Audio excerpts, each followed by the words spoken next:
当地时间21号，中共中央政治局委员、外交部长王毅在悉尼会见澳大利亚前总理基廷。王毅表示，经过双方共同努力，中澳关系实现破冰，重新起航，各领域交流合作逐步得到恢复，中澳关系实现了第2次重要转变。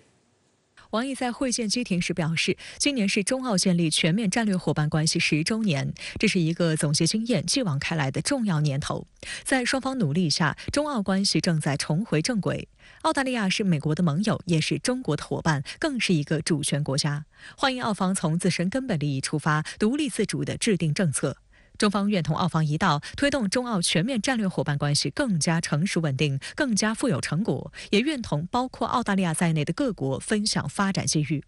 基廷表示，中国经济体量巨大，发展空间广阔，不对其他国家构成威胁，有利于地区和平稳定。中国的发展振兴不可阻挡，他对澳中关系的前景充满信心。基廷前总理，他身份比较特殊，在中澳关系，特别是在这个中美澳关系上的表态，应该说代表了澳大利亚国内的一种理性的声音。基廷于1991年至1996年出任澳大利亚第24任总理，在涉华问题上多次发出公正声音，其中最为人所知的便是其针对奥库斯协议的坚定反对立场。去年3月14号，美英澳3国正式对外公布了奥库斯协议框架下的核潜艇合作详细方案。美英作为拥核国家，将帮助澳大利亚装备和部署核潜艇，并发展相关核技术，也引发国际社会对于核扩散和诱发军备竞赛等问题的担忧。就在协议细节公布的第2天，基廷便痛批这一合作是有史以来最糟糕的交易，也是澳大利亚工党政府做出的最糟糕的外交决定，不仅令澳大利亚走上军备竞赛的危险道路，更会严重危害该国的经济发展。他也由此被英国《卫报》称为奥库斯协议最直言不讳和最尖锐的反对者之一。For 360 billion, we're going to get 8 submarines. Right? It must be the worst deal in all history. There's 3 leaders standing there. Only one is paying our bloke. 基廷强调，中国从未攻击或威胁澳大利亚，并由此直指奥库斯3边伙伴关系的实质就是通过遏制中国来维护美国在亚太地区的霸权。他批评阿尔巴尼斯政府犯了一个重大错误，是帮着美国拧紧了为了遏制中国而打造的长链中的最后一道锁。China does not threaten Australia.Has not threatened Australia, does not intend to threaten Australia. 不少澳大利亚舆论近期也开始质疑澳政府的决定是否是为美国做嫁衣。实际上，在美国国内本月围绕政府预算的争论中，白宫建议将明年建造的弗吉尼亚级潜艇数量减少1半，而这正是奥库斯协议中向澳大利亚承诺的同类型潜艇。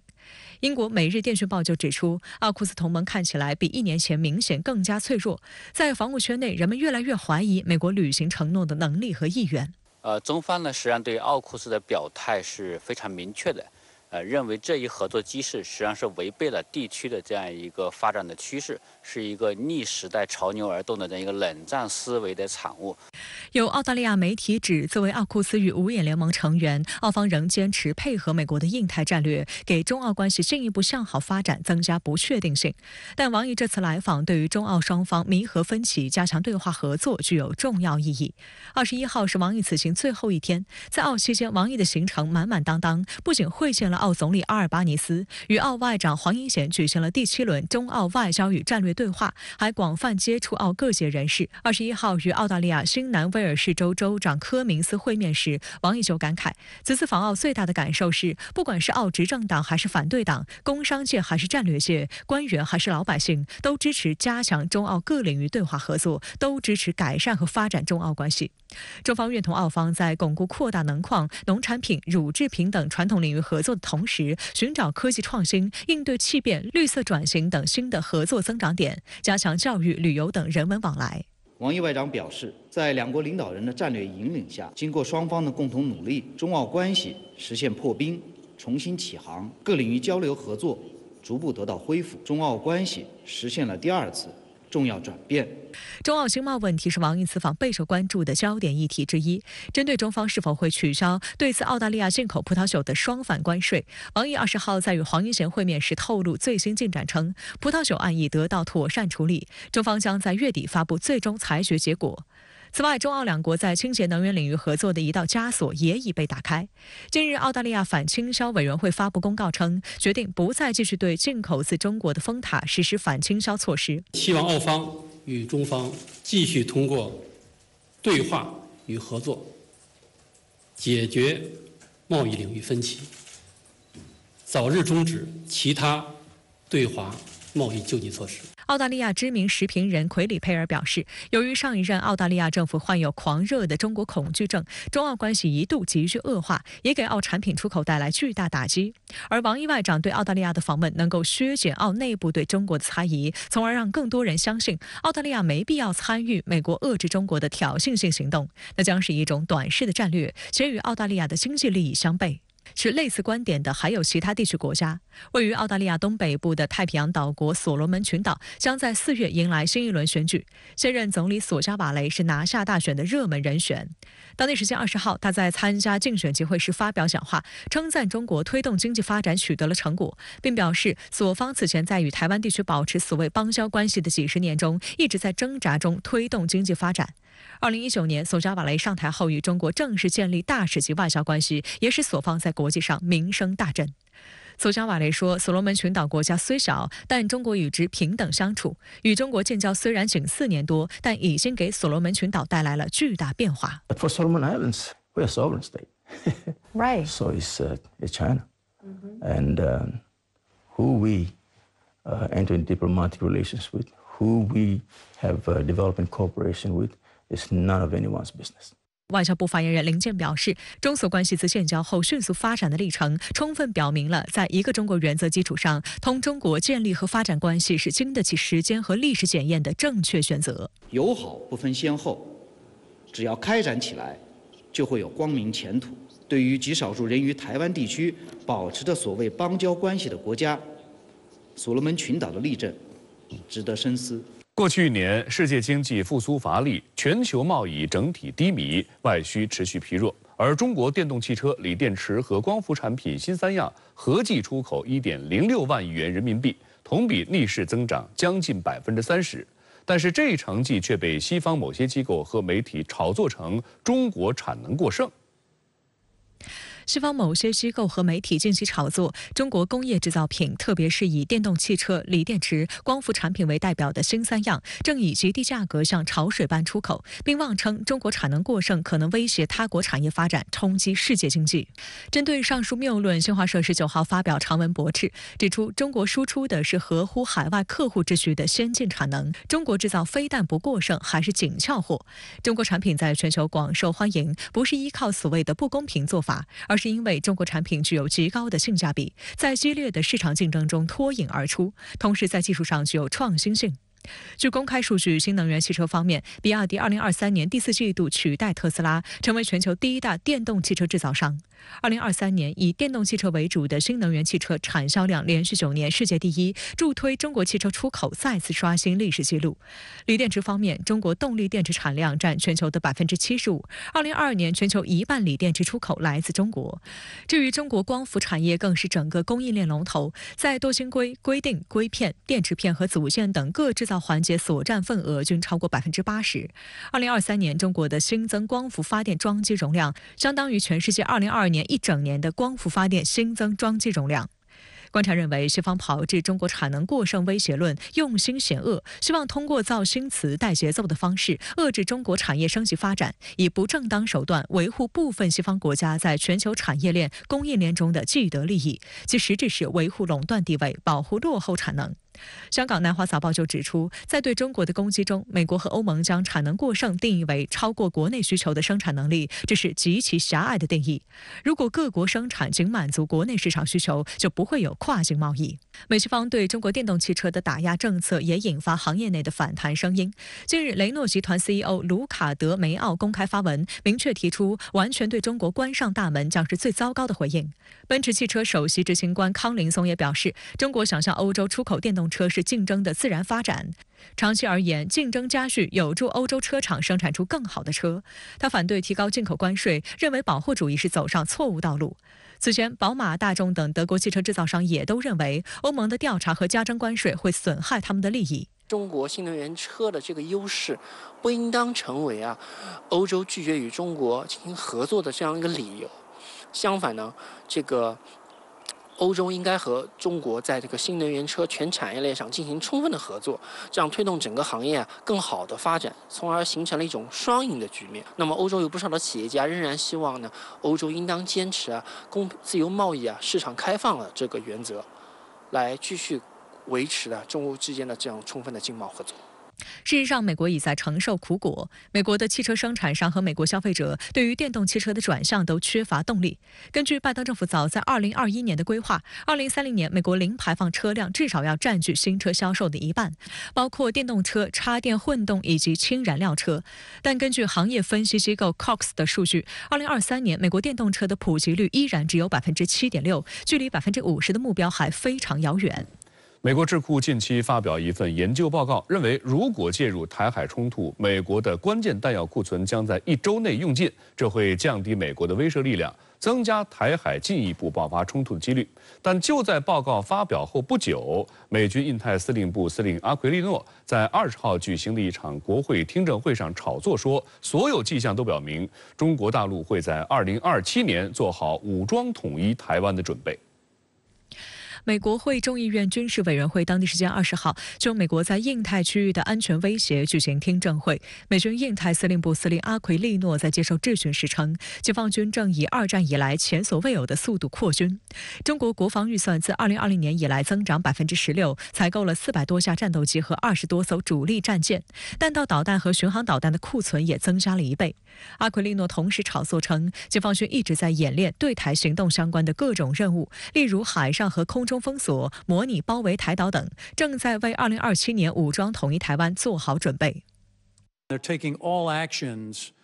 to attempt to get the Taiwans to capitulate. Now, I don't see that happening. To back that up, their intent is to build military capability capacity should they need to take action. They have not, over the past number of years, denounced the use of force. They continue to keep it on the table. 阿奎利诺还就台海地区其他热点问题回答了议员的提问。他否认美国在金门常驻军队，但承认美国国防部已有评估台湾民防单位能力，并制定御敌能力的计划。对于阿奎利诺的相关言论，中国外交部发言人林健在21号的例行记者会上回应表示，我们的底线很清楚，就是绝不允许台湾从祖国分裂出去。美国国内一些人企图渲染中国威胁论，加剧台海的紧张局势，挑动对抗，我们对此坚决反对。要维护台海和平，就必须旗帜鲜明地坚持一个中国原则，反对台独。同时，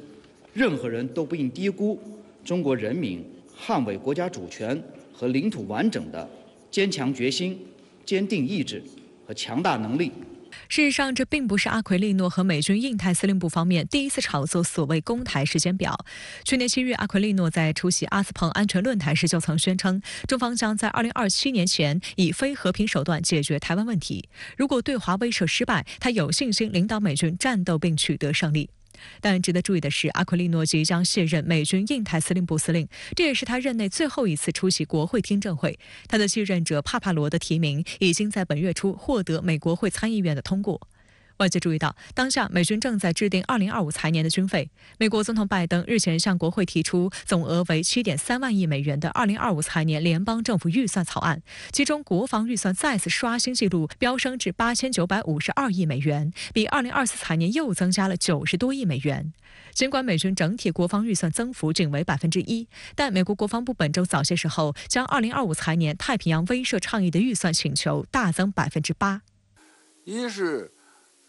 施压，对美国政府施压，强调这个对华遏制的紧迫性以及对台军售的这种必要性。二是借口，他通过渲染解放军武力攻台来为美军的这个发展寻找一定的借口。另据台湾中时新闻网19号报道，华盛顿智库国际与战略研究中心近期发表了一份针对不久前一系列所谓台海冲突兵棋推演结果的研究报告。报告称，美国国防工业基地目前缺乏进行重大战争的能力，如果美国现在介入重大的地区冲突，将很快就会用尽弹药库存。而如果因台海问题与中国发生战争，弹药不足问题会更严重，大约不到1周就会用尽诸如远程导弹和精确制导炸弹等关键弹药。五角大楼也估计，解放军获得高端武器系统和设备的速度是美军的5到6倍。报告还称，美国对俄乌冲突的研究有3点结论：首先，任何旷日持久的冲突都将是一场工业战争，需要制造足够的弹药、武器系统和物资；其次，俄乌冲突暴露了当前美国国防工业基地的严重缺陷，这将从根本上影响美国在印太地区的威慑力与战力；再者，随着印太局势与中国态度的转变，亚洲爆发战争的时间正在逐渐迫近。这个智库把这个问题提出来，实际上是在为这个美国的军工企业呢站台，这点是显而易见的。这样的话，美国军工呢可以得到很大的这种订单和利益。值得指出的是，美国军事工业的产供链问题以及弹药储存转移等问题，尤其是当中的所谓中美差距，也是20号的听证会上多次被美国会议员提及和追问的问题。2022 National Defense Strategy was the first ever that identified the PRC as the United States top pacing challenge, and since that time, the administration has been moving to realign the budget toward the China challenge and toward the requirements that Admiral Aquilino has identified. This year's budget would invest $2.3 billion more in Indo-PACOM than last year. That's a nearly 20% increase. The focus areas of the budget are on the areas that Admiral Aquilino has largely identified, including in critical munitions and in MILCON, and we're 参会并发言的美国会众议员加拉格尔是臭名昭著的反华急先锋，现担任去年1月创设的美众院美中战略竞争特别委员会的首任主席。其任内主导了兵推台海冲突，并不断向美国会鼓噪所谓台海随时可能爆发的冲突。就在上个月，他曾率跨党派议员组团窜台，主要目的就是作为美军工利益集团的掮客对台推销武器。他甚至提出要将武器放在台湾生产。日前，美国会参议院预算委员会主席桑德斯在美国外交事务杂志网站上刊文称，随着持续散布威胁和恐惧论，军工复合体继续增长。不难看出，美国2党领导人的言论和决定往往是被军国主义、群体思维、企业利益集团的贪婪和权力所引导。文章提到，美国今年计划在军事上投入约9000亿美元，而其中近一半将流向少数已经获得高额利润的国防承包商。在美国许多国防承包商看来，对外战争是他们中饱私囊的主要途径。最近2年，越南政坛频繁出现高层人事变动。21号，越南国会常务委员会发布通知，宣布由国家副主席武氏应春出任国家代主席，直至国会选举产生新的国家主席。这是武氏应春第2次被任命担任越南国家代主席。此前一天，越南共产党第13届中央委员会召开会议，同意文赏辞去越共中央政治局委员和越南国家主席职务。武氏应春1970年1月生于越南南部安江省，长期在家乡工作，担任过越共安江省委书记。2011年，武氏应春当选越共第11届中央候补委员，是越共第12届、第13届中央委员。2021年当选国家副主席。上一次代理越南国家主席一职是在去年1月，时任越南国家主席阮春福辞职之后。曾多次为越南各级政府提供顾问意见的澳大利亚新南威尔士大学荣休教授凯雷塞耶分析，由于武氏应春不是越共中央政治局委员，因此不太可能完全履行武文赏剩下的21个月任期。越共中央委员会将不得不再次开会，很可能在5月份决定政治局中谁将担任国家主席。那越南的这种政治制度的改革，可以说还是比较能见成效的。更重要的是，我们看到越南党他在把控全局方面可以说是相当到位的。那么至于以后谁来当正式接任国家主席，对越南整个大局它的影响并不大。据越通社报道，当地时间21号上午，越南国会召开第15届第6次临时会议，无记名投票表决通过了解除武文赏越南国家主席职务的决议。越共中央检察委员会和职能机构报告称，武文赏违反了党员严禁规定和干部党员模范责任规定，其违规行为和缺点引起了恶劣舆论，影响了党、国家和武文赏同志个人的声誉。武文赏认识到自身对越共、国家和人民的责任，向越共中央递交了辞去各项职务的申请书，请求退休。武文赏出生于1970年12月，现年53岁。去年3月2号起，武文赏担任越南国家主席，是史上最年轻的越南国家主席，迄今任职只有1年。在此之前，他还曾是越共12届中央政治局中最年轻的成员，最年轻的中央书记处书记。中国新闻周刊的报道提到，截至目前，越南官方通报并未明确交代武文赏违规的细节。不过，3月20号举行的越共中央特别会议还讨论了一件事，关于对涉福山集团案的高级官员的处分问题。而就在本月初，武文赏的2位老部下因涉该案被警方带走。公开资料显示，福山集团本是越南一家区县级经营的小公司，但在2010年之后，突然从北到南拿下一系列1000亿级越南盾的市政建设、房产开发大工程。不过，福山集团的增长神话近期被越南公安部反腐败调查人员揭开，这是一系列行贿受贿操作下黑箱运作、偷逃税款、瞒报资产、拖延工期的结果。各地政府和开发商共同享受国家资金和公共资源。用越南公安部发言人的话说，福山集团及卷入其中的各级官员侵犯了国家和人民的利益。越南反腐败部门发现，福山集团在广义省、庆和省、永隆省等地的建设项目，在税务、审计、招投标、建设施工等环节都可能存在问题。福山集团案还牵扯出一系列越南落马官员，其中就包括邓文明和高科这2位广义省现任和前任省长，他们是武文赏2011年至2014年担任广义省委书记时的同事。越通社的报道还提到了越南女首富万盛发董事长张美兰金融诈骗贪腐案。根据越南最高人民检察院此前发布的公诉书，张美兰案涉及万盛发集团、西贡商业银行以及有关单位和组织共85名被告人，其中包括41名西贡商业银行领导和干部、15名原国家银行干部、3名原政府监察总署干部等。越南媒体注意到，张美兰的金融诈骗主要发生在胡志明市。而在2014年，武文赏在卸任广义省委书记后，曾担任胡志明市委常务副书记。不过，值得注意的是，在此前工作中，武文赏十分关注反腐败的制度建设。他于2016年起兼任越共中央反腐败反消极指导委员会委员，成为阮富仲反腐运动的重要副手。武文赏在反腐工作中建设了让有问题的干部主动辞职的能上能下机制。2021年出任中央书记处常务书记后，武文赏又多次公开强调干部辞职问题。他说，要坚持干部工作有进有出、有上有下，要制造压力，让那些不能胜任、威望降低的干部在任内辞职。深圳卫视注意到，自2021年越共13届一中全会选举产生了由18人组成的中央政治局以来，目前除阮春福和武文赏之外，前副总理范平明因新冠防疫的腐败案件落马，同样受牵连下台的还有前副总理、中央委员伍德丹。分析认为，越南在2年内见证了2位国家主席的辞职。2021年选举产生的政治局委员由18人减少至14人，这是史无前例的，表明越南还有很多工作要做。俄罗斯中央选举委员会主席帕姆菲洛娃21号宣布俄总统选举结果，现任总统普京以87.28%的得票率连任。随后，普京发表讲话，向所有参与投票的俄罗斯选民表示感谢。76,777,708 избиратели проголосовали за Владимира Владимировича Путина. То есть это вот результат, он такой же остался 87,28% от числа избирателей, принятых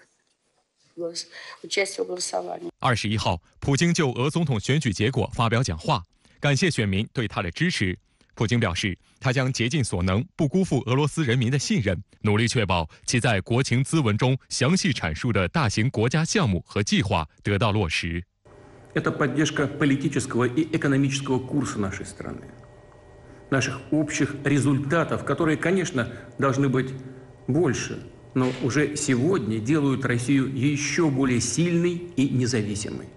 统计数据显示，2024年俄总统选举的最终投票率为77.49%，为历史最高。共有8757万6075名选民参加了投票。目前，俄乌冲突仍在持续，乌克兰军队正面临人力和弹药短缺等问题。由于美国国会内部的政治斗争，美方价值600亿美元的对乌军援至今仍未通过。美国总统国家安全事务助理沙利文20号表示，目前仍然无法预测何时能够通过这项援助。The timing has already taken too long, and I know that, and you know that. I'm not going to make predictions about exactly when this will get done, but we are working to get it done as soon as possible, and President Biden is working this on a daily basis to try to deliver this package through the House. But I cannot make a specific prediction today. 针对目前的援助僵局，乌克兰外长库列巴表示，他对美方援助仍未通过感到震惊。乌克兰总统泽连斯基称，援助延误导致乌方损失士兵和土地。美国是乌克兰最重要的军援方，自俄乌冲突升级以来，美国已向乌克兰提供了数百亿美元的支持。美国援助哑火的情况下，欧盟在援乌方面则表现得越来越积极。20号，欧盟外交和安全政策高级代表博雷利与乌克兰总理什梅加尔共同主持了欧盟乌克兰协会理事会。在会后的新闻发布会上，博雷利称，欧盟成员国今年已承诺为乌克兰提供200亿欧元。当天，乌克兰总理什梅加尔在社交媒体上表示，乌克兰从欧盟获得了第一笔价值45亿欧元的过渡性融资。另据美国政治新闻网19号报道，将美国向乌克兰的援助改为贷款的提议正获得越来越多美国国会议员的支持。